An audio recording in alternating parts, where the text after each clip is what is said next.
వాక్యం ఇచ్చిన పాస్టర్ గారికి, సంఘం పెద్దలకి వందనాలు. నాకు ఇచ్చిన మాట 4వ మాట మత్తయి అధ్యాయము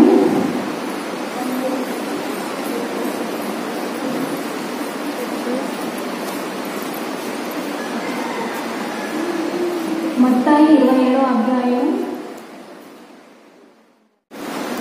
యేసు ఏలికి అతి శ్రమ ఏలి వచ్చి కాపాడతాడేమో అనుకొని అక్కడ వాళ్ళు ఏం పెట్టారంటే ఏలి వచ్చి కాపాడతాడేమో అనుకుంటారు. కాకపోతే దానికి అది మాటకి అర్థం అంటే నా దేవా నన్ను ఎందుకు చేయవని అర్థం. దేవుడు ప్రభువైన తండ్రి దేవుని యొక్క చేయి ఎందుకు వచ్చాడంటే ఈ 4వ మాట ద్వారా మనం ఏం నేర్చుకోవాలంటే పాపం నుండి మనల్ని రక్షించినప్పుడు దేవుడు ఈ లోకం విడిచిపెట్టి ఏమంటారు పరలోకానికి వెళ్ళింది, దేవుని దగ్గరికి వెళ్ళిందని మనం నేర్చుకోవాలి.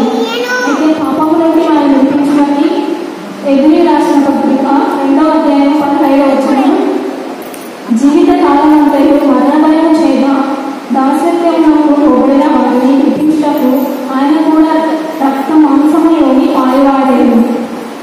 దేవుడు మన పాపలను విడిపించడానికి రక్తం ద్వారా రక్త మాంసముల ద్వారా ఆయన పాలువాడేది. 2వ శత్రువులు ఉంటారు. మనకి ఏమైనా చెడు చేసాకో వాళ్ళు మన శత్రువుగా భావిస్తాం. అలాంటి వాళ్ళని మన నుండి పోగొట్టడానికి దేవుడు మన నుంచి ఏమైనా విడిచిపెట్టి దేవుడు తన ఆత్మని దేవుడు తండ్రి అయిన దేవుడు దేవుని యొక్క చేయి దాని వరకు విడిచిపెట్టాడు. మూడవది ఏం నేర్చుకోవాలంటే ఉగ్రత నుండి రక్షించడానికి దేవుడు మన ప్రభువైన యేసుక్రీస్తు చేయి ఇచ్చిండు. రోమా రాసిన పత్రిక 5వ అధ్యాయం 9వ వచనం, నిశ్చయంగా ఆయన ద్వారా ఉగ్రత నుండి రక్షించబడదు. ఉగ్రత దేవుడు మన రాక రావడానికి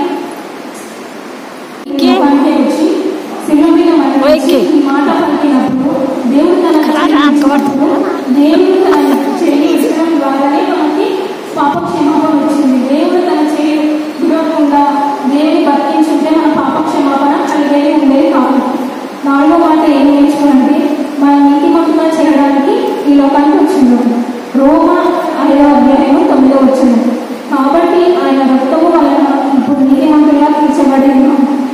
అయితే దేవుని యొక్క రక్తం మన కొరకు మార్చబడింది కాబట్టి మనం ఇప్పుడు నీతిమంతులుగా మార్చింది. దేవుడు ఎందుకు వచ్చింది? పాపుల కొరకు వచ్చిందా, నీతిమంతుల కొరకు వచ్చిందా?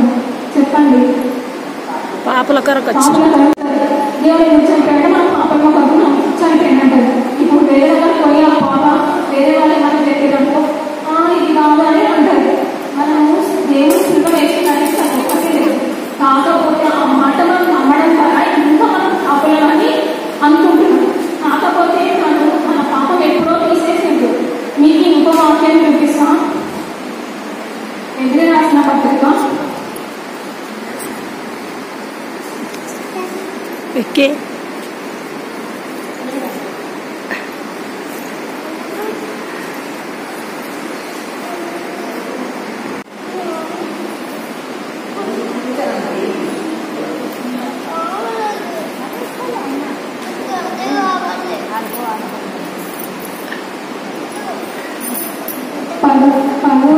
10వ అధ్యాయం 10వ వచనం, యేసుక్రీస్తును శరీరంలో ఒక్కసారి అర్పించిన పని చేత ఆ నిమిత్తము ఆ చిత్తమును బట్టి మనము పరిశుద్ధపరిచి ఉన్నాము.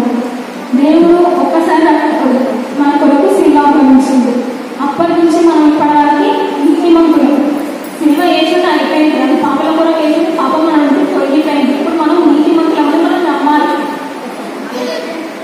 14వ వచనం చూడండి, ఒక పరిశుద్ధపరచబడు వారికి సర్వకాలము సంపూర్ణంగా చేశాడు. ఎంతకాలం సంపూర్ణంగా చేశాడు? నుంచి రేపటి వరకు, లేకపోతే మనం పుట్టినప్పటి నుండి చనిపోయేంత వరకు ఒక్క అర్పణ చేత మనం చనిపోయేంత వరకు. కాబట్టి మనము